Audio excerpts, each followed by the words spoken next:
Hey, what's up, everyone? It's your boy Richard Graves from History of House. This is another one of the interviews in our series as we talk to many of the Chicago legends of house music, and we also have spoken to some of the other legends of electronic dance music throughout history. We talk with Man Parrish, Mike Hitman Wilson, Mark Imperial, Byron Stingley, Tyree Cooper, DJs like Jesse Della Pena and Bucky Fargo. And today we have a very special guest, one of the people who was instrumental in the foundations of not just Chicago house music, but how house music is done everywhere in the world, how the pattern and the standard of how things are done with house music was by these guys. I'm happy to talk to him in front of all you. I've had a few conversations. I've been privileged enough to talk with Vince Lawrence on a few occasions. You know how everybody has little house music debates on Facebook and where it started and stuff. And he's called and talked to me and explained to me about some things. I was a kid. I was 12. So, when this stuff started, but I was buying their records and he tells me the backstory of everything. So I got a bigger understanding of what was going on. I'm thankful he's willing to talk with us today, and I think you all are going to enjoy what he has to say. So without further ado, Mr. Vince Lawrence. Mr. Hey. Lawrence, how are you, sir? Oh, I'm fantastic today. Fantastic. All right. Well, thank you for taking the time to talk with us, man. I mean, I was telling you before the show started how, you guys, you and Marshall Jefferson, Larry Hurd, your guys' name always come up when everyone discusses house music in Chicago. People just have nothing but great things to say about the things that you guys did to help people, help other DJs and producers get their music out, teach them how to do it, encourage them to do it. And you guys pushed the line for Chicago house music, and not just Chicago house music, but you set the standard for house music, even as it progressed through New York with Strictly Rhythm and Nervous and all the stuff that happened overseas. And the stuff that continues now is based on the basic pattern of how you guys created songs. So without me talking too much, let me ask you, first of all, everybody knows that you're a related act, as they say, to. Okay, hold on 1 second. I want to make sure we have the best audio quality. Okay. 1 second. I want to fix one thing.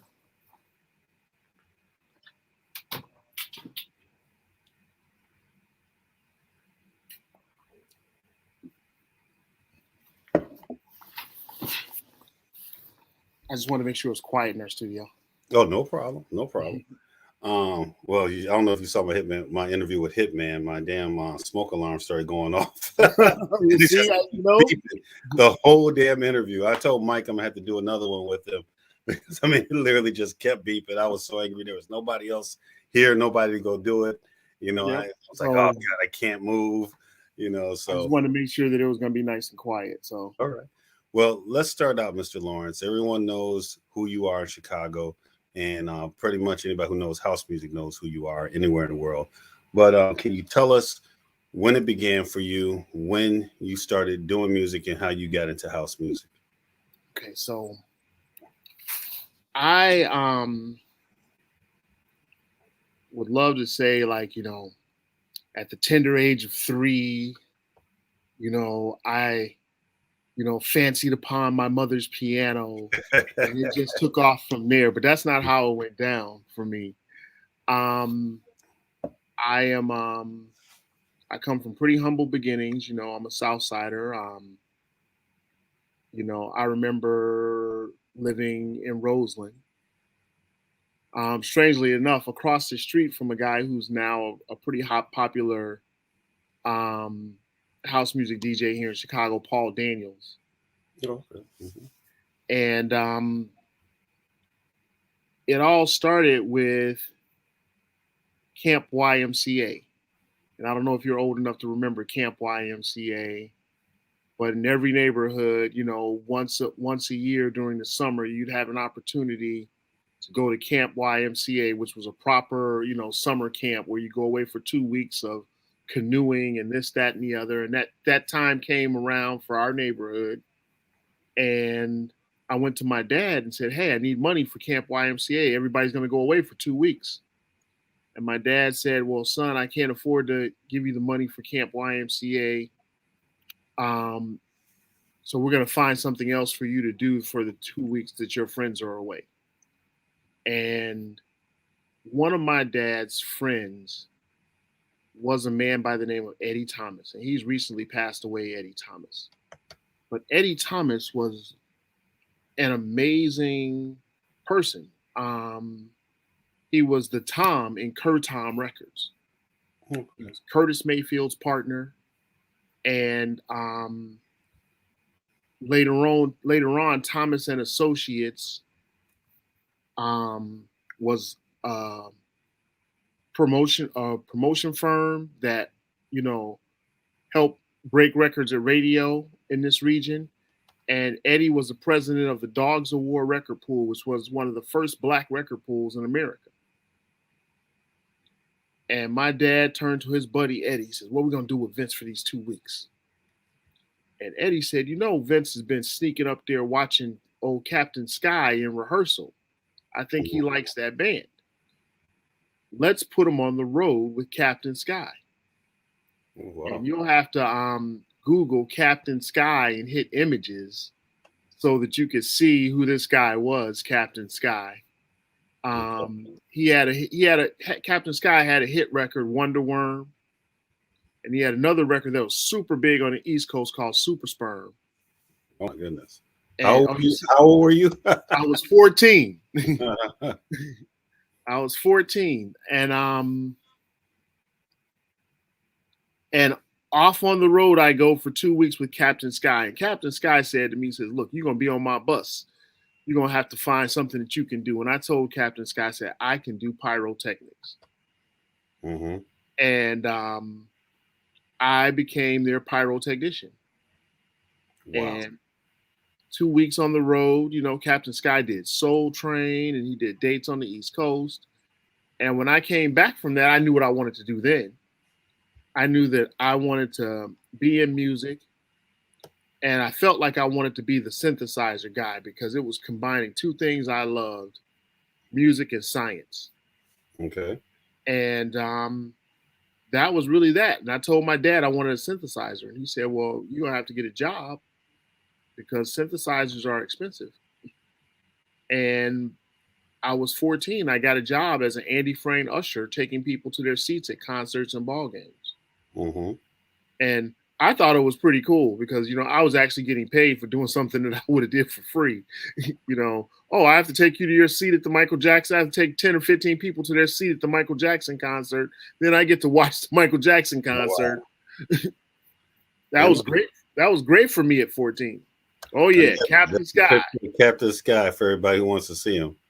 And so how old were you out hanging out? I was 14 years old. Wow. Okay. And I don't know, Moonchild had just come out.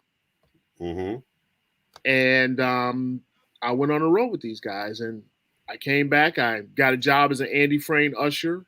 Mm-hmm. And that's kind of ironic because in July of 1978, my parents were living in Lake Meadows on 31st and King Drive. And it was pretty convenient for me to work those night baseball games. I could just walk over to Kaminsky Park, work the shift, and walk home, mm-hmm. Often, $60, $75 richer. And in July of 1978, I went to work a double. Mm-hmm. And it was going to be a long shift. And I was really excited about it because I was going to put a dent in my synthesizer savings.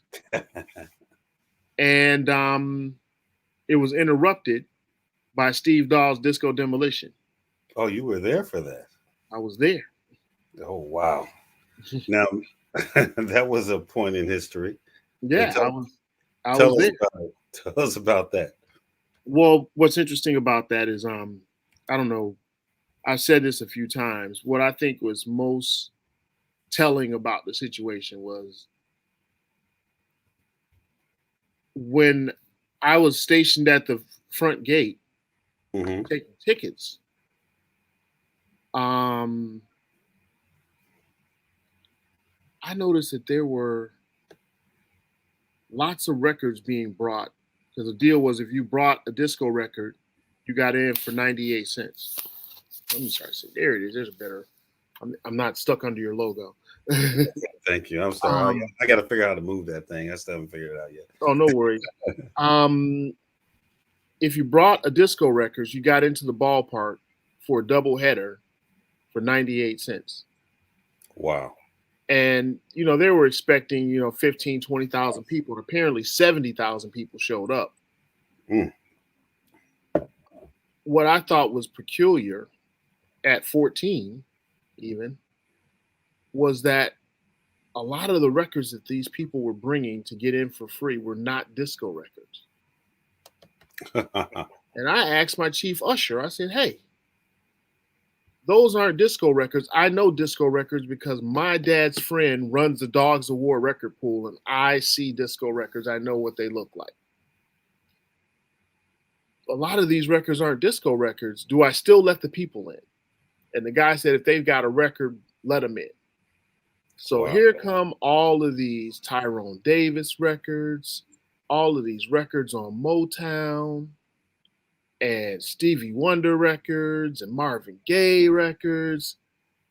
And I said, wow, that's just black music. Mm-hmm. They were there to blow up black music. Damn. It wasn't about disco. It was about, taking a stick of dynamite to black culture. And that was what was most telling, and people say that, oh yeah,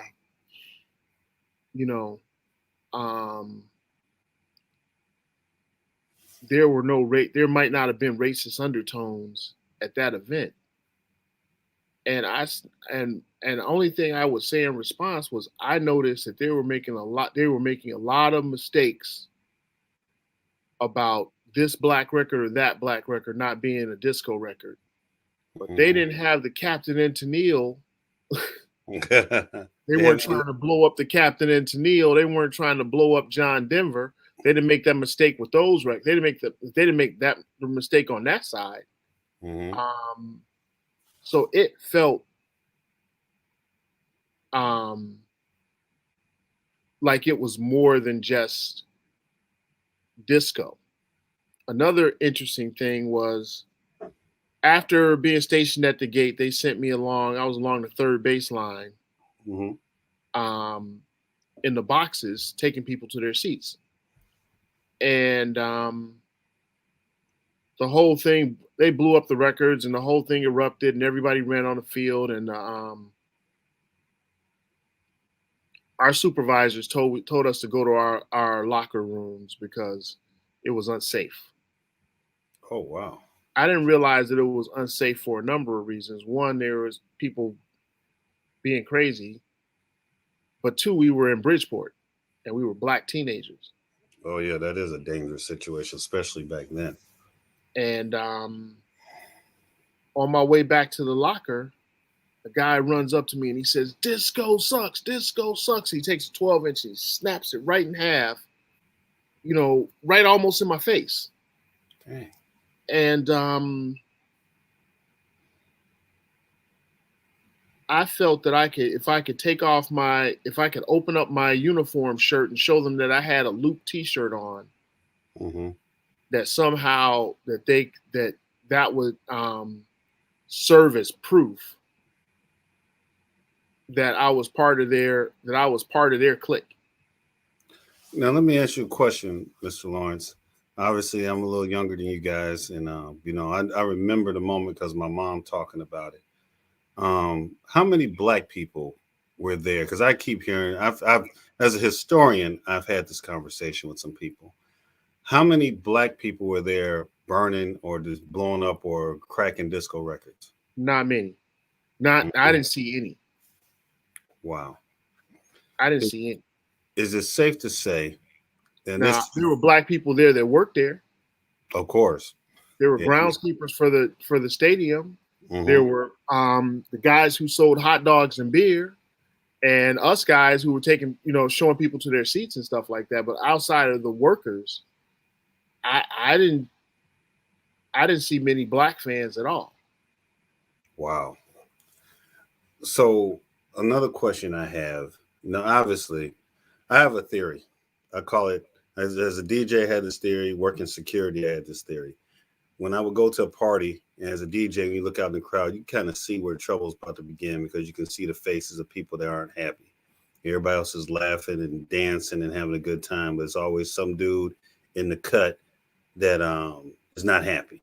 So when I work security, when I do clubs or events, I look for that guy and I go up and talk to him, let him know that I see him.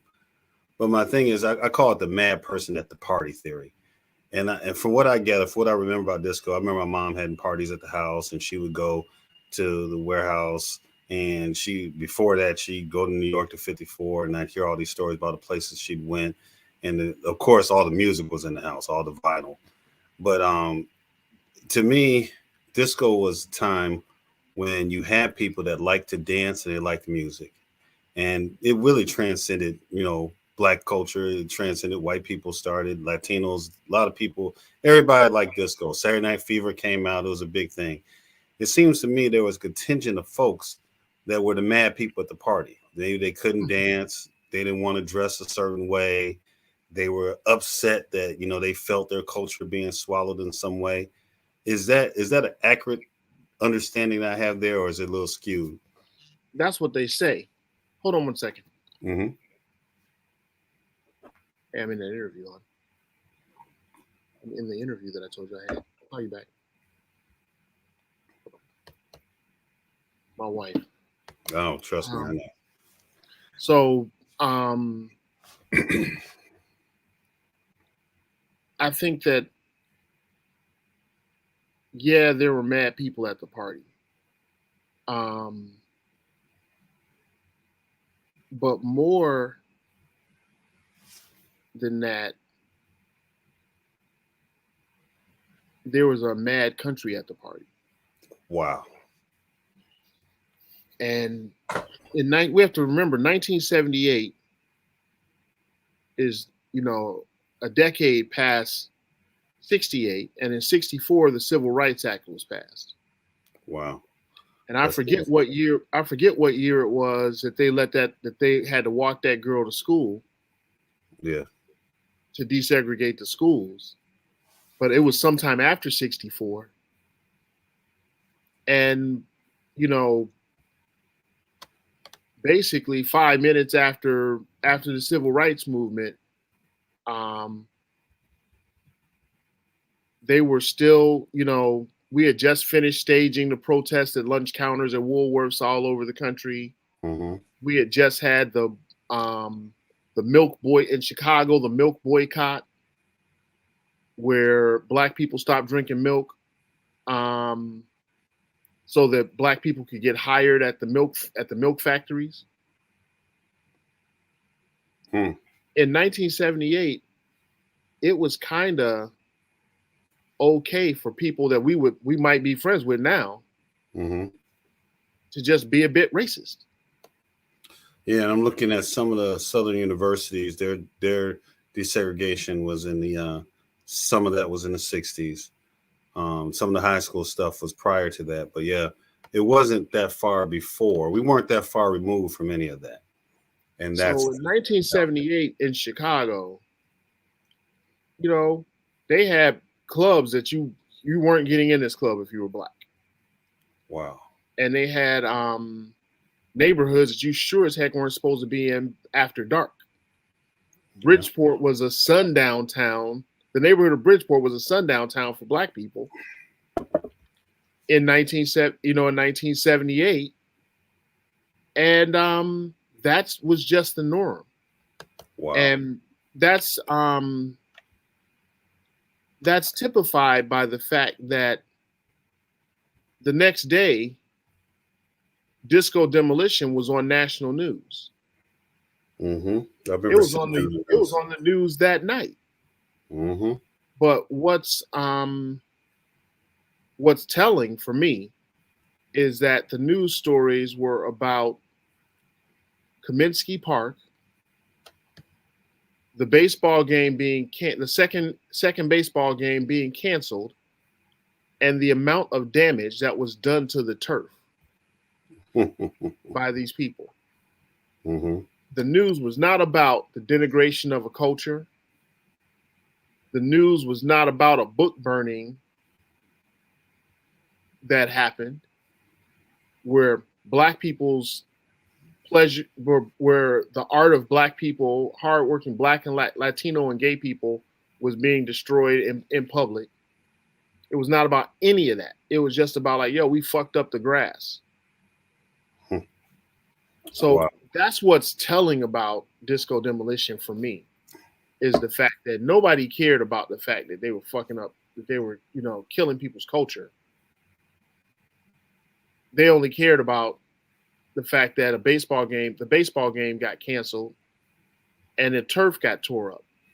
And understand, this celebration happened in the center of the oldest effigy built to America's pastime. Wow. So looking back at it, well, I shouldn't say looking back at it, looking at it, what's telling to me is that the racism and the hate is just as baked into this country as baseball. Well, yeah, you're right about that. I would have to agree with you wholeheartedly on that. That's a deeper discussion, but you are correct. But I happened to be there. I just happened to be there when I was 14. Eventually, I got that synthesizer. All right, but I got to ask you another question because you were there. I had a conversation with one of my favorite DJs. I'm not going to say who it was, all right, but one of my favorite DJs. And I had actually said that whole disco thing to me looked like, and like I said, I wasn't there. I was only 8. I said to me, it looked like it was just, it was racist. It was against black culture. And that people wanted to undermine the music because, again, it was just about the fact that, black people, gay people, Latinos, people were really the country, white people. Everybody was listening to this stuff. And it was really, an expression of rhythm and blues, basically, is what disco is, expression of that. And, they were like, no, there was no racism in it. I'm like, how could you not see that there was some racism there, some anti-black racism? I'm not going to say that this person, that person, the other person was a racist. I'm not saying that. No, but that was racist. What they did was racist. Whether they individually hated black people or not was not the question. It's just that was a symbol of black culture that was rising. That was the most popular music in the country, not the world at that time. I think that was a jealousy and hatred thing. It's like I would call it not a subconscious thing, I guess, because of the ingrained anti-black hate, anti-black racism in this country. Let's just say this. Music comes and music goes. So when disco left, hair metal came. Van Halen and all those guys with all the hair and all of that, right? Hair metal, Def Leppard and all that came. When everybody got fed up with hair metal, where were all the book burnings in? Where were all the burnings in? No, that ain't happened. That has not happened. Where were all the burnings in? I won't say that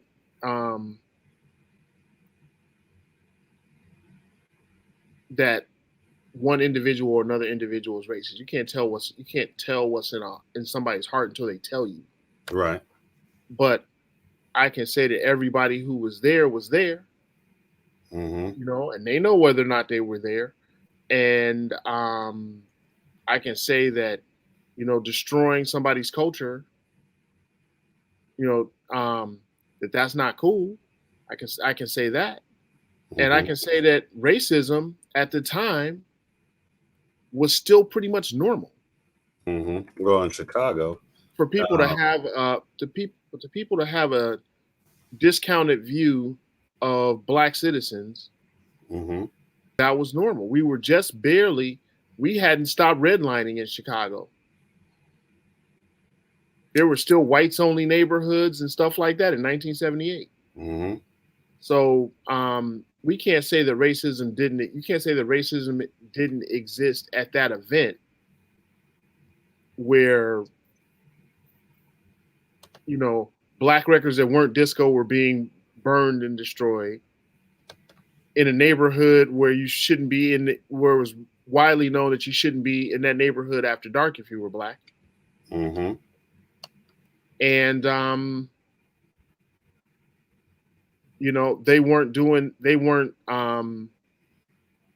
there wasn't a mass destruction of other cultures that were related. So I mean, it feels that way because of all the support, all of the pillars that are supporting that thinking. Mm-hmm. It was just okay to be racist in 1978. So it happened. Now we look back at it and go, wow, that was a racist event, and wow, there were no black people there, and wow, all these things. It's not revisionist for us to look at it through the lens of 1978. In 1978, like I said, racism was still somewhat normalized. In 1978, there was redlining. In 1978, there were beatings for people in Bridgeport after dark. In 1978, there were tons of discos that wouldn't let black people in. Discos in Chicago. Music. In Chicago. So like back in the old days in New York, when you had the black performers at the Cotton Club, jazz black performers, but black people couldn't go in. Yeah, so I mean that happened. So that's just what I think about it. They say, was it a racist event? And I'm like, well, it was an opportunity for racists to, celebrate the destruction of a culture that they, a culture they, wanted little to do with. Now, contextualize that a little bit, and then we'll go on from here because this could be a whole conversation by itself. But so that for the viewers, 3 years later, you get MTV launching in 1981, and it took a couple of years for David Bowie to put them on blast by not playing black videos. I think this is all, related. You get rid of all the disco, and then new music comes out. That's 3 years. 3 years. 3 years later, they weren't playing any black videos. David Bowie put them on blast about it. They acted like it was nothing wrong with it. BET comes out on USA Network, and they start playing black videos. And because white people started watching BET, and, they got a little pressure from major labels because of talents like Prince and Michael Jackson, who you can't deny, ultimately MTV began to play black videos. And that's just a little tidbit of why is there a BET, because some people would say it's racist to have a BET. But there's a BET because for a while there, black music didn't have an outlet on video and television. So, and white people started watching BET, and they still watch BET. It's inclusive. BET is owned by Viacom now. Exactly. But off of that, let's get back to you. Right, you got your money for your keyboard. We got to talk again about this subject because I'm a historian. So okay, we're gonna have to discuss that again. But to you. All right, you made your money. Apparently, you left there safely. Thank God. So, what happens next? Well, I had a high school graduation coming up, and my dad sort of said, "Hey, what do you want for your graduation?" And I'm like, "I want some studio time." Most kids want a car. Mm-hmm. I want some studio time, so he arranged for me to have a few hours, and we had a little bit of notice, and I gathered together the musicians that I knew. I had a friend, Raymond, in high school. He played the drums. I had another friend, Carlos, that I hung out with, who played guitar. My friend, Fred Riley, who lived in the projects across the way in Ida B. Wells. He played keyboards as well. So I just kind of got everybody together, and I had a riff that I kind of borrowed from Halloween, the horror series that I could play. I had this riff. I could play the Jason song, the Michael Myers song from Halloween on the synthesizer, but I had this cool sound that I kind of borrowed from Soft Cell. Oh, Tainted Love People? Yeah, from that group. And I had this cool sound. So I was playing that lick. That was my groove. And I got my friend Raymond to play drums along with it. I love this record. I loved all the records on the Herb Kent Punk Out show. Yeah, I think everybody did. And there was a record called Mother Africa by Tantra. Mm-hmm. And it had this really cool tom-tom part.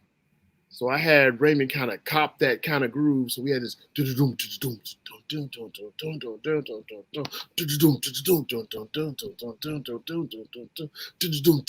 was that. That was the vibe. Mm-hmm. And we had it locked and loaded. And my guy Fred was playing keyboards, and then I had my other friend who was playing bass, and we got a girl from the neighborhood. We wanted her to talk sexy because I liked how they were talking on Calling All Boys by the Flirts. Mm-hmm. So that was kind of our vibe. And the day for us to go in the studio, got postponed once, and then we were going to go, and then it got postponed again. And then finally we were going to go. We were super excited. We were extremely well rehearsed. We knew we only had a few hours to get in, record the song, do the overdubs, and then mix it down. And that was what the record was going to be. And boy, when we got there, we set up our drums. We had practiced how long it was going to take and how we could help each other get set up so that we could maximize, I don't know, my dad might have paid for like 3 hours or something like that. And that excitement showed, because a record that would have been 120 beats per minute came out 140 because our drummer was gone. So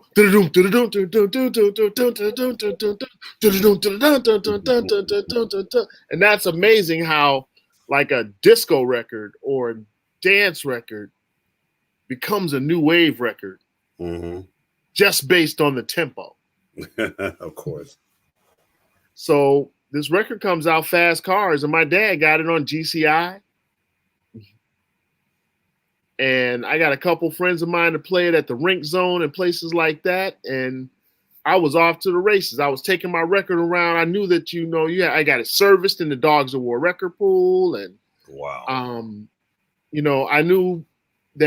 knew how I had learned from Eddie how records were broken from the ground up, how you can go from club to club to club to club, make sure the DJ tries that record. If he sees it working, encourage him to keep playing it. Mm-hmm. So I did that to the best of my ability. And then I even got a job at the playground doing lights. So then, I met Jesse Saunders there, and I'm like, yo, play my record. Mm-hmm. He's like, record? What you talking about? I'm like, yo, play my record. And I gave him the record. He put it on. And all the Spy Guys, I don't know if you know Jackie Graves and those guys, like the Spy Guys. And Heard of them. The punk rock looking dudes, they were all dancing to it. It was real cool. And that just filled me with so much joy that I had to do it again. Wow. So, Jesse Saunders was a pretty popular DJ, and the girls thought he was cute. Mm-hmm. And I said, if I can get this guy to join my band, I could probably, get more people paying attention and stuff like that. And so I invited Jesse to play in my band. And he joined Z Factor. And, I didn't know much about how his perspective would shift what we were doing. But we started making records that were more dance floor friendly. And we were making all kinds of records. We were making kind of reggae record. We made kind of a R&B record. We were making a bunch of different types of records. But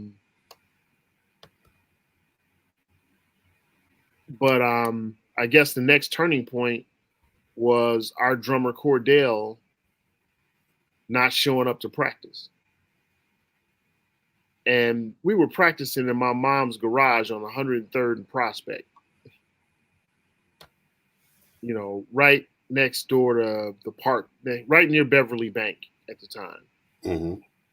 And we were practicing there, and Cordell lived on the west side. So he would trek down sometimes with two or three drums inside each other on the bus and, rehearse with us. And sometimes he would be late and sometimes he wouldn't show up. And we got the Mattel Sensonics drum machine. Wow, I remember that one. And we got that drum machine to kind of tide us over until Cordell made it to practice. After a while, we started realizing that the drum machine sounded better out of the PA than Cordell. So we started like, hey, man, you know what? He ain't coming. So, like, let's stop calling him. Wow. And we started practicing to this drum machine. And we thought it sounded cool. So Jesse took the drum machine and played it out of the PA at the playground. And that shit sounded dope. So we're like, fuck it, we're gonna make a record with this. And then we said we can get a better one. So we got Jesse bought the 606. Okay. The Roland 606, the little square one. We bought that. And we started making beats that he could play on cassette that he could mix on top of with that. And then he got the companion piece, the 303, and we started making bass lines and stuff like that. And then I have a dear friend, his name is Randy Lucas. Mm-hmm. And Randy was just down for being down with us. And Randy worked as a security guard. Randy was one of those high school kids who already lived on his own. He had a job as a security guard at night. And, I don't know where his parents were, but Randy was kind of on his own already. Mm-hmm. And I was telling Randy about the music that we were making and, showing him my synthesizer, and I'd bring it up to music class in school at Lakeview High School. And I said, man, if we had this one machine, the Roland TR-808, that's the one that makes the sounds from, hip hop, bebop, and this record and that record. I can name all these records that the sounds came from, Planet Rock and all of that. But we had that song, we had that drum machine, we'd be off to the races. And Randy said, look, if y'all got a couple $100, I'll get you that machine. And I thought that Randy stole the machine. But Jesse bought the machine. Jesse bought that drum machine, paid Randy the couple $100.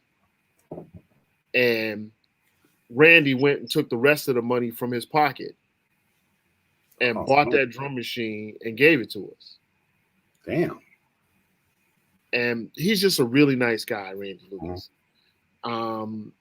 And we were kind of off to the races then. So then Jesse started learning how to program it. And,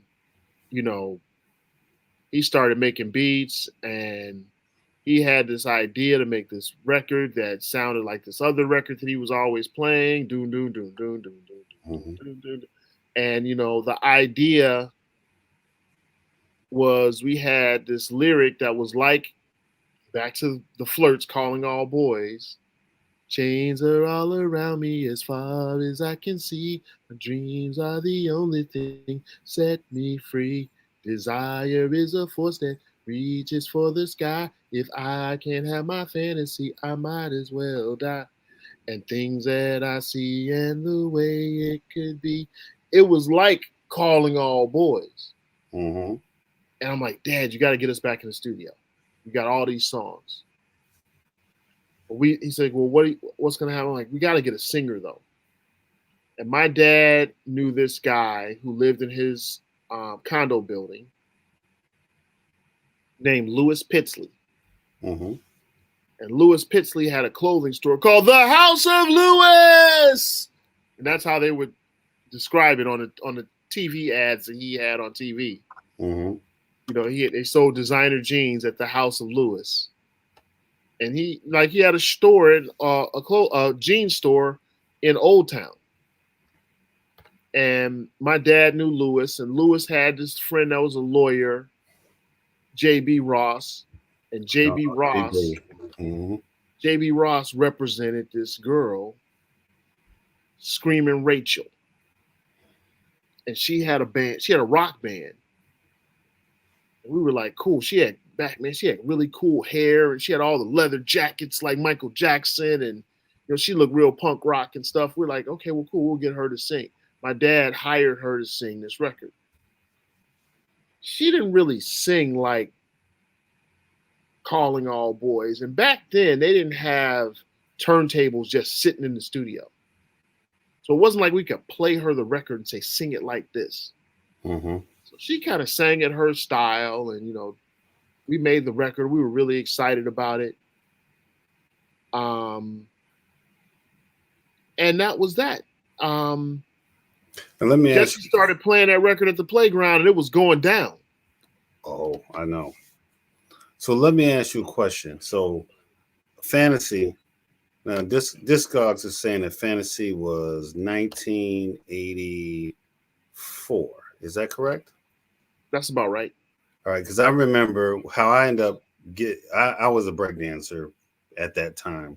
Mm-hmm. And I bought the DJ when y'all made that one. That was I'm the DJ. Yeah, I'm the DJ. That was my favorite record. Mm-hmm. I still play that track. So I saw Fantasy. I bought it just because it was on Mitch Ball Records. Anything that was on the label, I liked. I bought it. So if it was on Street Rise or Sugar Scoop or Cutting Records, or at that time when I would see Mitch Ball, I would just buy the record. I didn't care what was on it. When I first heard Fantasy, now I had heard. Now I'm not sure if I heard On and On first, or if I heard them around the same time. How did On and On came out first? Okay, because the reason On and On came out first is because my dad was taking forever to put out Fantasy, and when you're like a teenager and your record is rocking in the playground every fucking night, you want to see it in imports and everything else, and my dad didn't put a record out for whatever reason, and me and Jesse. We got a Yamaha MT44 4-track, and we were going to make other records. We teamed up with Dwayne Buford, who was running the concession stand at the playground. He was a guy selling pop. And we found out that he could play piano, and his mom was out of town for the weekend. So we set up in Dwayne's living room, and we set about making some records. And Jesse basically reprogrammed Fantasy, and we made it on the 4-track cassette deck, and then he started playing the beat tracks for that on top of everything else. And then we got really excited, and I said, "Fuck, we can just go press it up." And I explained to Jesse that he could have his own label, and that by having his own label, that was going to make him more popular than other DJs. And we said, I drew the label with my hand, the logo for the label with my hand. For Just Say Records? We're going to call it Just Say Records. So they have to say your name when they go to the store. This was all about a popularity contest, a teenage popularity contest. I can believe it. That was the motivation. And we went to the pressing plant, and the Mexican guy who owned the pressing plant had just sold it to this guy, Larry Sherman. Okay. And Larry pressed up. He sold us. The minimum order was like 1,000 copies. And he sold us those records. Jesse took his money that he got from DJing at the playground. And we went in there and said, okay, press this up. And we had a cassette. And he said, oh, no, I can't master the lacquer off the cassette. So you have to transfer this to reel. So I'm like, I know a guy who owns a studio. And we went to Lawrence Hank and Rodney Massey's studio. And Rodney and Larry had a group called Omni. And we can get into Omni later. Mm-hmm. But they had this group called Omni. They had this record called Out of My Hands. That was like, they were killing that record at the warehouse. Mm-hmm. Anyway, so Omni, so I knew Larry, Hanks, and Rodney from the Dogs of War record pool and stuff like that. And I knew they had an 8-track studio that we could get into affordably. And they just did a straight transfer from the cassette to reel. And we ran that back down to Larry Sherman. And he pressed up the first copies of On and On. When we got the lacquer, Jesse took the record and he started playing that sucker in the playground. I mean, we played that acetate until the acetate didn't work no more. Wow. But by then, like the minute we put the record on, the crowd went wild. So when we got the records pressed up, we thought that it would be smart to try to sell them in the concession stand at the playground. And we were like, yo, Jesse put the record on, people go crazy. We go, you can get this record over there at the concession stand. And nobody was buying that shit. And we discovered that people really liked the song, but they didn't want to carry a 12-inch disc around in the party. Mm-hmm. Because it wasn't like you could go out, put the record in your car, and come back in. If you went out and came back in, you had to pay. That was the Craig Thompson rule. Mm-hmm. No ins and outs. And that's where those records sat in the back of Jesse's trunk until Saturday when he went to buy records. And then he went to get his records, and Frank Sells was at Imports. And Frank Sells had a projecting voice, and he talked like this. Frank Sells would say, "This is Doctor's Cat Feel the Drive." I remember. And it's accentuated by the synthesizer line in the intro that everybody knows from the Herb Kent Punk Out show. And then he put the record on. And everybody in the store would go, "Oh, yeah, I want a copy of that. I want a copy of that." Well, I watched that happen a few times, and I said, "Oh, Frank, put this on." He's like, "What's this?" I just put it on. And Frank puts On and On, and everybody in the store goes crazy. He's like, "People have been bringing us in this record. It's on the Hot Mix 5 show and so on and so forth. Where did you get this record?" And I proudly said, "We made it. We made this record." He says, "What do you mean?" I'm like, "Well, that's my handwriting on the label. We made the record." He says, "Well, can we get some to carry in the store?" And I was like, "Sure. How many do you want?" And I figured like maybe he wanted a box of records or something like that, 25 records. Cool, we're going to sell him some records. And he says, "Well, how many do you have?" And I said, "How many do you want?" He says, "No, seriously, how many do you have?" I'm like, "Well, I got 1,000 of them in the back of my car. How many do you want?" He says, "We'll take them all." Damn. And he says, "How much do you want for them?" And I thought to myself, okay, we're going to make some money. The On and On song was a song. And on the back were 4 beat tracks that were basically excerpts from the song. That are forever classics in Chicago, as everybody knows. Those beat tracks are Chicago. You know that they can be played anywhere at any time, right this moment. People go up. Right this moment. So I'm like, "Frank, it's an EP. So I want $4 per single." And I thought to myself, we paid $1 a piece for those records. Mm-hmm. If he can talk me down to $2.30, we still made $1.30 profit. Each record. Right. But Frank said, "Sure." He walked us upstairs to Paul Weisberg. And after convincing Paul that the records weren't stolen, Paul wrote us a check for $4,000. Oh my God. How old were you guys at that time? I was maybe 17 going on 18. Wow, that's a lot of money. And me and Jesse took the check. We walked out, we got the records, and we loaded them back into the store. And we said, thank you very much. And they said, hey, check back in a week or two and see if we need any more. And we were like, okay. And we walked out the door and we got in the car and screamed like little girls. And after all the screaming, I said to Jesse, I said, fuck parties, man. We're in the record business now. And we started looking for other groups to work with. And we started working on other songs.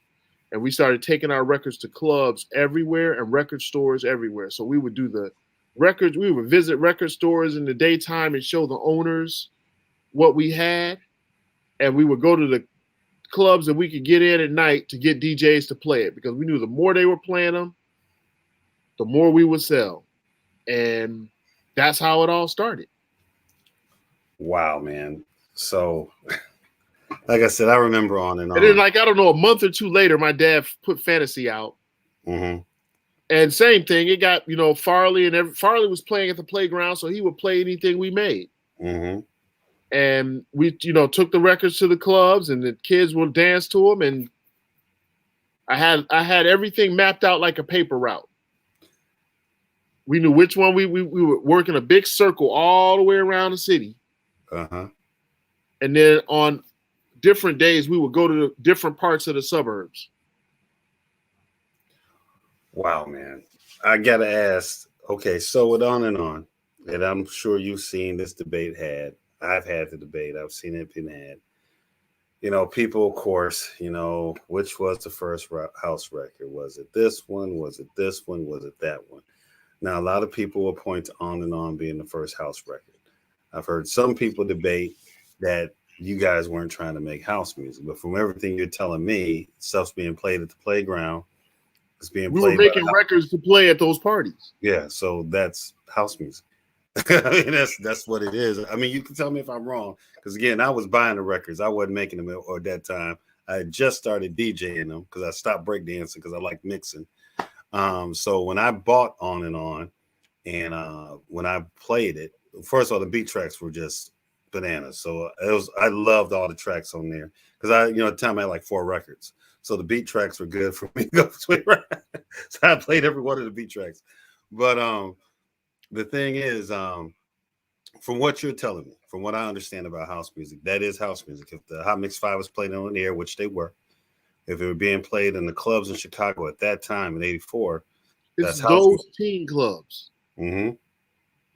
So the Warehouse was a juice bar, but you're supposed to be 18 to get in there. Honestly, the Warehouse was a tough call for most people, including myself, because it didn't open until midnight. Mm-hmm. So I couldn't leave out the house at 11 o'clock.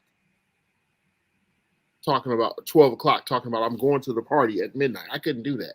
Mm-hmm. So, the playground opened at 9 o'clock or 8 o'clock or something like that, and, I really couldn't do that. So, like, a lot of people talk about the Warehouse. Yeah. They never actually went. My mom went. Your mom, right. Yeah, I didn't go. My mom went. It couldn't actually go. So, and then it was only around for a short period of time. And, I would say the association came from the strength of that party. Mm-hmm. There was rumors that there was acid in the punch. There were all sorts of hedonistic things going on at the party, so on and so forth. And the allure of the Warehouse was bigger than the club actually was. The club itself actually was. Mm-hmm.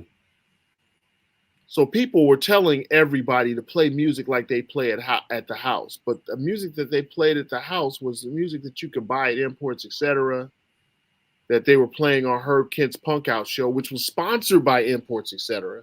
Mm-hmm. So like all these Italo imports and stuff like that that were being played on the Herb Kent Punk Out show, you know, the Herb Kent Punk Out show was literally sponsored by Imports, etc.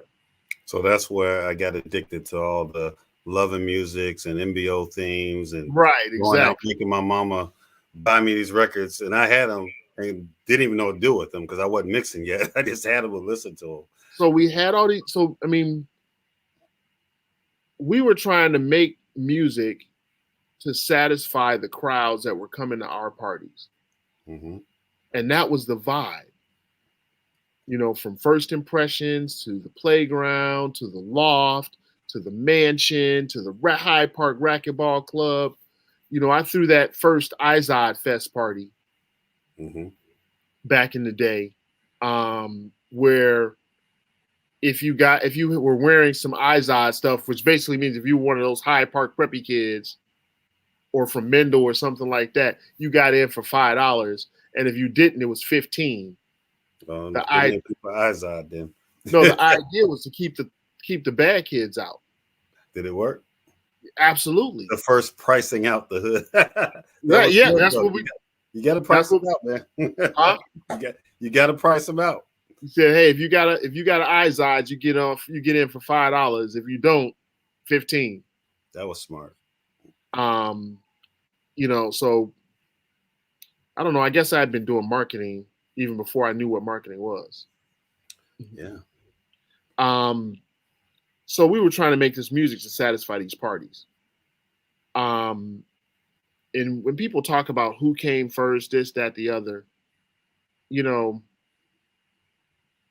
I'm not one for overstating the obvious. Mm-hmm. But none of those guys from that clique of DJs, Mm-hmm. sound system guys, party promoters, you name it, none of those guys were making records before me. And, you know, speaking Jesse included. Right. No offense. Because I speaking, co-wrote On and On. Mm-hmm. You know, but none of those guys were making records for me. When Farley decided he wanted to make a record, he wanted Vince Lawrence to write the lyrics. And we wrote a song and Farley sang it. You know, the guy who can find it, you know, there you go. That's a gem.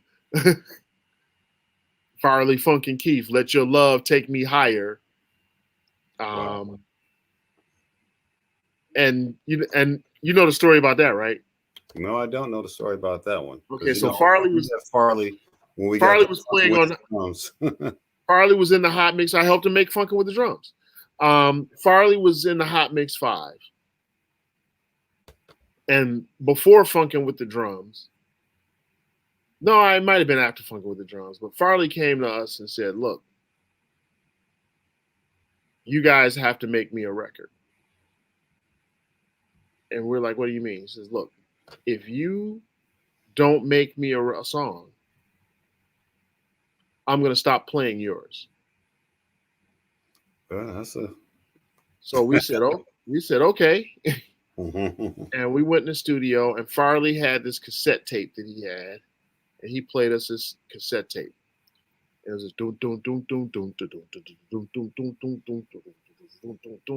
this track. I'm like, okay, that's cool. He's like, I want the track to be like that, and I want the song to be called "Love Can't Turn Around." And I had been working on a song that told the story of the angst of every teenage boy. Mm-hmm.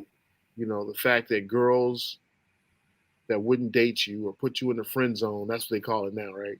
Yeah. About how you felt about girls who wouldn't date you. And I felt that when you like a girl that way and she don't like you back the same way, that you can't shut that off. You can't say that you don't like them now. No. You know, and that's where those lyrics come from. Now, this is how it started. My dreams all broken hearted because I want you. Will never be the same. You play those silly games, and yet I want you.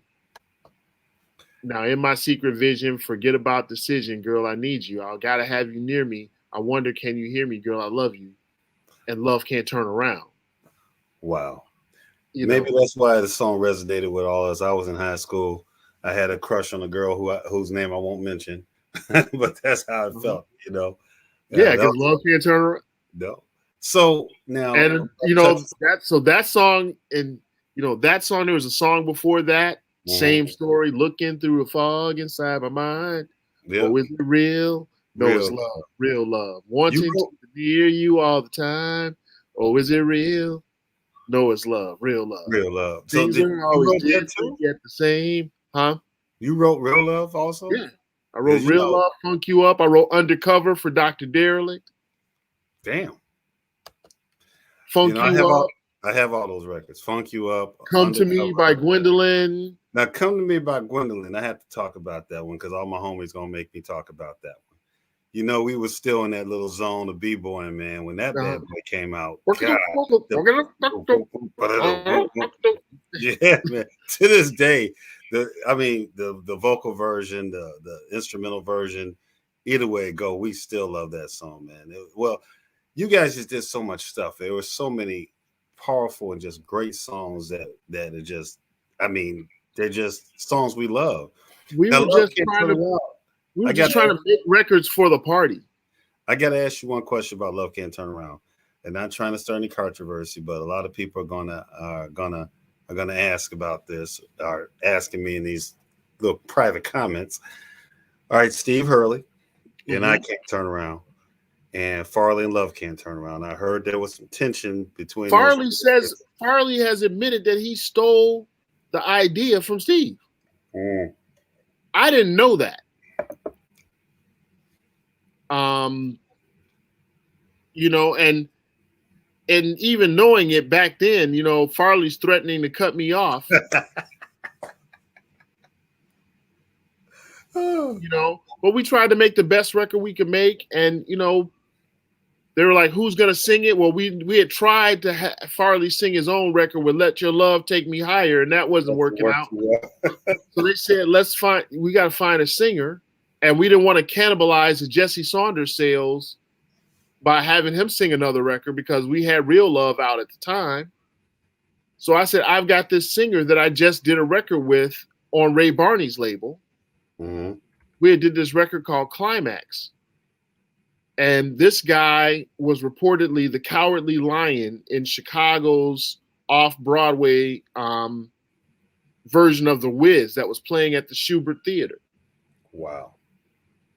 And I said, you got to hear this guy, man. He's friggin' crazy. He can go. He's gonna make the kids go up, because we were all into Lolita Holloway and all these people hollering in the middle of the record, right?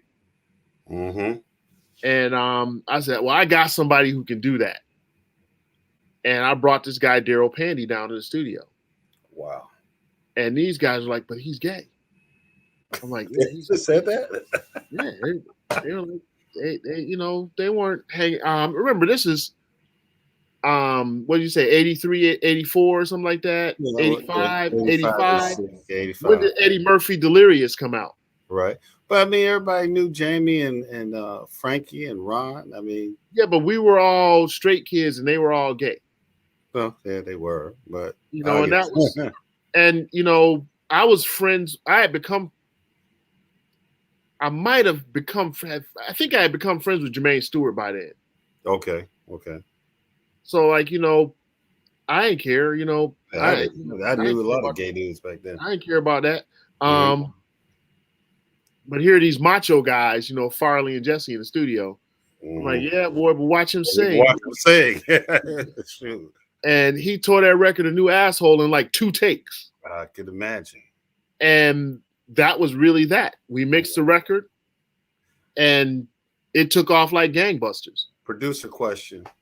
All right. I remember whenever I would play Love Can't Turn Around, I would have to equalize everything else up to match how fat that damn bass was. Boom. What did y'all use? We were like, this is not a 909. What how many was it? One drum machine? Was it 3? Because that was so boom, boom, boom. I mean, we was like, what in the hell are they using? Because we would play like House Nation or we play like Jason's Revenge or something. We'd have to really come with some Well, thunder. we had a 909 and a Lindrum. Okay. Well, and an 808 at the time. Damn. So I don't know. I would have to look. Well, it was fat as hell. I know that the snares are all 909. Okay. Because when it drops, when it's work, about that boom, boom, man, we would have to, okay, what we going to play next? What do we play after this? You know, that was really, I think you guys had made. And we were starting to get good at mixing. We were starting to get good in the studio mixing and stuff like that. Mm-hmm. I think we had to play like another one of y'all records after. We had to play like, you know, Dum Dum 2. It's a 909. That's a 909, huh? Okay. That's a 909. Then y'all knew how to mix because we was like nobody else was getting that type of fat sound from their We were learning how to. We were 18 and 19 years old, and we were in the studio all the time now. So we were learning the techniques from some of the best guys in the business. You know, Freddie Brightberg at Streeterville had worked at Chess Records. Mm-hmm. You know, Ron Gresham mixed No Parking on the Dance Floor. Wow. For Midnight Star. You know, all of these guys that we were working with were kind of the best guys in town. And we were these young, brassy kids, and we were the first guy at Guitar Center when a new synth came out. You know, so that bass was probably JX3P when it first came out. Wow. Because we would have to mix that with, like I said, it had to be another Just Say song. We can mix it with like Dum Dum 2. You know, we go Jo. And we had to come with something that was just, or we had to pick a song, like maybe we pick House Nation or pick Jason's Revenge, and we'd have to make sure that bass was up higher on this turntable to match, so that it, you know, because crowds want that seamless blend. At least where we used to spin, you know, out Dillegas or out at, you know, on Main Street, they wanted that seamless radio blend like Julie and them were doing.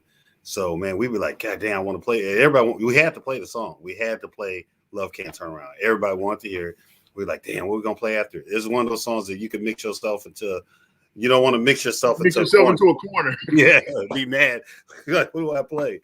But well, you know, it's kind of funny. I made the first Virgo Tracks record. Oh yeah. And I made that with the 808. I put a track on there that was just a fat ass kick drum going boom, boom, boom, boom. And it was designed so that you could take any record and turn it into a record that felt like those parties. Mm-hmm. And then with Virgo Tracks again, basically I repeated the process with a different drum machine. Wow. So you did Wild Style, right? Pardon? Go Wild Rhythm Tracks. Yeah, that's Virgo. That's the first Virgo record. Okay. Me and Marshall Jefferson and I made that record together. Now, okay, so again, Virgo was Marshall Jefferson. Wow.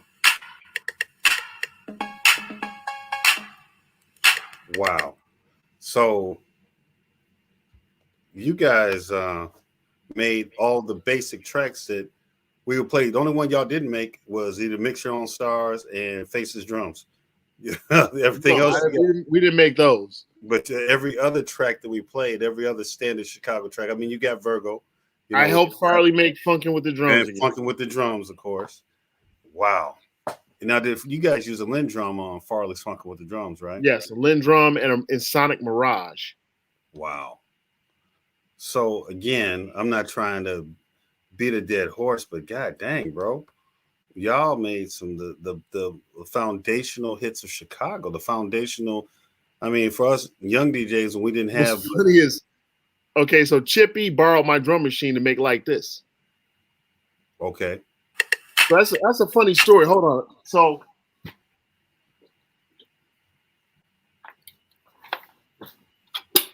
this drum machine is responsible for most of the hits. Wow. This machine is the actual 808 it made On and On. Mm-hmm. Funk You Up, the original version. And second, the version that came out on Street Fire was made with a Lindrum. But Funk You Up, Time to On and On, Undercover, Time to Jack.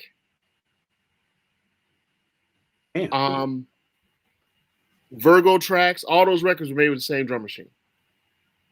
Wow. Wow.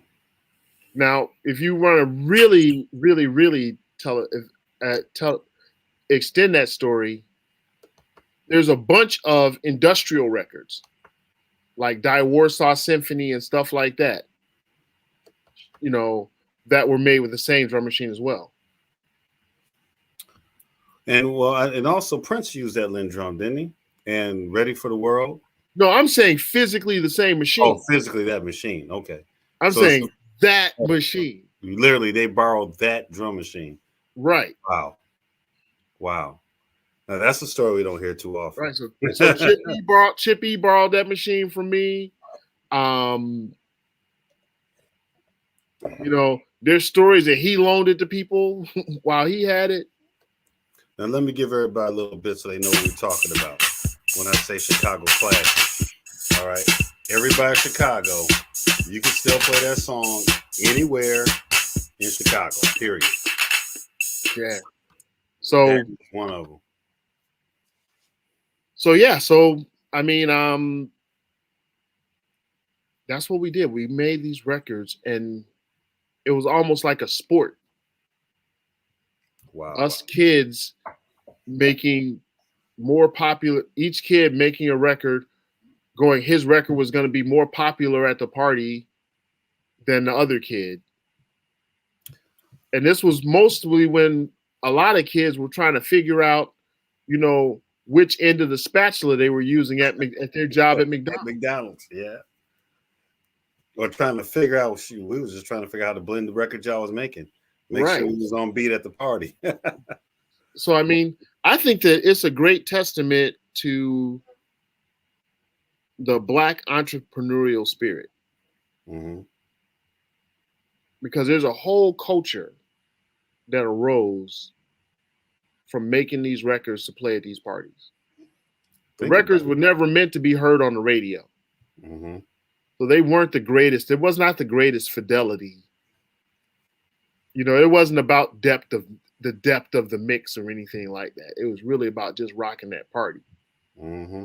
And I think it's great that sometimes people are getting back to that. You know, records that don't have a whole lot going on, but like, man, they're bumping. Bang the hell out the party. Wow, man. I mean, Vince, there's just so much to talk about. Everyone, all right. Well, first of all, there's a lot of people who didn't know who Virgo was. I told you about your record, Free Yourself. Virgo. That's Marshall. That's Marshall? Now he did that. Virgo is Marshall. Okay. But the Go Wild rhythm tracks were Marshall Jefferson's first record. I produced it. Oh, okay. So Marshall is Virgo, but you produced that. But I produced it. Well, like I said, even when I talked to Tony Batoy, and he talked about what Jesse performed for at the Rainbow. I don't know if you were there for that. I'm sure I was. You know, it's just everybody's so interconnected in that time frame. And, you know, you see the people who were throwing the parties. You see the people who were making the records. You see the people who are playing the records. Hot Mix 5 playing them on the air. Ron them and Andre Hatch and them playing them in the streets and in the clubs. It was just a lot going on. But, I mean, obviously, we can see the timeline of the records. We know when On and On came out, and we know when everything else came out. And in fact, I think we can kind of retire that debate because we understood that all of that was about the party. And the party was where house music was born. That's where house music was born. It was born at those parties. And these are the songs. That was the first one that was made with that intention. We're going to rock this party. And that's the whole point. Theoretically, if that's the case, I missed because of the BPM. I got my BPMs wrong. Mm-hmm. But yeah, if you had to win 120, yeah, instead of 140, Fast Cars would have been the first one. Right, because Yeah, if you'd have been 120. Well, first of all, let me say shout out to everybody from that's involved. Mr. Jefferson, Mr. Saunders, Chip E, Steve Hurd, Wayne, yeah, Ray and Barney's all brother. and all the promoters like Reggie Corner and Hans Cherry and Tony Shelton, and all of those kids, Lisa Ray back in the day, Mm-hmm. and the dancers like Jackie, and it's funny, Jackie, he can't even walk anymore, Wow. and they call him Wheelchair Boogie But he's still gonna get down. because he's still house. Wow. And it's the Dave Risque, Joe Smooth. Mhm. Everybody put a little bit of themselves into these parties. Oh, here he comes. Oh, I understand. They put a little bit of themselves into these parties, and that's what made the party so special. Mm-hmm. And then us making these records, that was like a little snapshot of the spirit of the party that we tried to play over and over again. I think that was bigger than a snapshot, man. Because I'm gonna say, when you guys made On and On, and this is why I always give credit to the Hot Mix 5. When Farley and them played it, we was way out in the Aurora, man. And we was like, what in the hell is that? And we was down in imports on the train coming from Aurora talking about this how it go. And Stacy or whoever was there be like, okay, this is it. And we had to buy 2 of them, to make sure we could mix it. And you guys captured the essence of house music at that party, those parties. And we were able to do our thing and do our parties way out in Aurora. We got the crowd going to the songs you guys are making, losing their damn minds. And of course, I understand we wanted to be the first one to play it. If we heard Farley and them playing the radio, I wanted to be the first one to play it at a party, and get that look when people realize. We all wanted to be first, right? That look, competing with other DJs. I'm about to break this bad boy, and the crowd lose their mind because now we're bringing the party to them. The Hot Mix 5 put the party on the air, for all the people that couldn't come down to the party to hear and feel that music and keep moving. And look what it's done did to the world. Manchester, England, and Germany, in Spain, everywhere, South America, Central America, South Africa, I need snacky white. Okay. All right, I'm gonna have to let you go. It's snack time for London. Well, here's what we're gonna do. If you don't mind, Mr. Lawrence, I would love to have you back. If you have time, Sunday or Tuesday of next week, let me know. Okay. You have get your questions. We gonna rock through them next. We gonna rock through them. Yeah. Okay. What unexpected was that disco demolition story, and honestly, that story had to be told, man.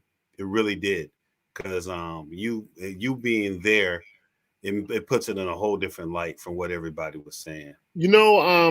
There is a movie called How Do You Mend a Broken Heart? It's on HBO, and it's about the Bee Gees. Mm-hmm. And I talked about it a little bit in that movie. Okay, I'm going to check that out. And you know what? Shameless plug, since we're here, and I'm talking to the real house heads out there. Plug everything, man. Plug it. Jeanette Thomas, you know that record? Yes, I do. Shake your body. Shake. Yeah. Jeanette Thomas has a new record out called Not Mine. Not Mine by Jeanette Thomas? Not Mine by Jeanette Thomas. She talks about, hey, she old school with it. It was on Track Source? It's not on. It might not be on Track Source yet, but it's coming. One of them. And then I have a record out with Chuck the Voice Roberts. Okay. And it's called, pretty simple, This Is Chicago House. All right.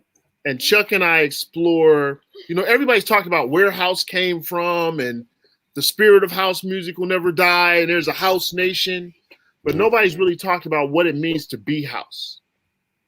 That'd be. And house is a state of being. It's bigger than the music. Oh, yeah. And Chuck and I talk about that. And so we say, This Is Chicago House. And both of those are out on all the platforms. I will be going to track store as soon as I get off. You got me wanting to make an old school mix. Just talk about the record y'all made. I could literally do a mix with just the stuff y'all made. Jeanette Thomas, Not Mine. And last but not least, I pay tribute to a man who always inspired me by the name of Tom Washington. Okay. And Tom Washington is a string and horn arranger. A lot of people don't know about him, but he actually wrote the horn parts for September by Earth, Wind, and Fire. Oh, that's powerful. Tom Washington and I made a record called From Horns to House. And we talk about how we kind of explore how the Chicago horn sound from the 60s changed the world, even to the point of house music records today. So that's 3 records. Horns to House by Vince Lawrence. Vince Lawrence and Chuck Roberts, This Is Chicago House. Okay. And Jeanette Thomas has Not Mine. All right, everybody. On all the streaming platforms. Y'all heard it, everybody. Stream them, download them, pay there for we them. Go. Secret sauce. Yeah, pay for them. Weekend weapons. All right, Vince. Thank you for coming on. Apologize for going over. We'll set up a time again. I'll try to map out the questions because there's just so much you had to talk about, man. There's so much you've done. Hey, it's National Sons Day today. You know that. I know. I'm gonna have to go and here's mine. You got little ones still. I got big ones. Here's mine right there. All right, I'm gonna let you go. All right, brother. You take it easy. I'll talk to you soon. Everybody, that was Mr. Vince Lawrence. We're gonna have him back on. We kind of went over because we talked about a little history of Chicago with the disco demolition. As you guys know, you've heard all the things, well, some of the things they did, and it's just a great interview. I'm glad you guys have tuned in to History of House. Please like and subscribe our channel. We're going to keep doing these and keep getting folks on. We've invited a lot of people on to talk. We got a lot of people lined up. Just thank you guys for supporting History House, man. It's 2 of my passions, history and house music. I love talking about both. Got to talk about both here with Vince because he really had some history about disco with the disco demolition. I'm sure I'm going to hear about that with the things that he said. That being said, everyone, thank you again. Please continue to tune in. Please like and subscribe. Please share the videos. Share the story of house music. And we appreciate all the support you guys are giving. Looking forward to part 2 with Mr. Lawrence. We're going to have Mario Smoking Diaz at Hot Mix 5. He'll be on. Eventually, I'm going to get Farley whenever I can bring him, Farley busy. So if y'all know Farley, I know y'all know Farley. I'll let him know to do the show. Again, thanks again for all your support, people. God bless, be safe, and see you soon.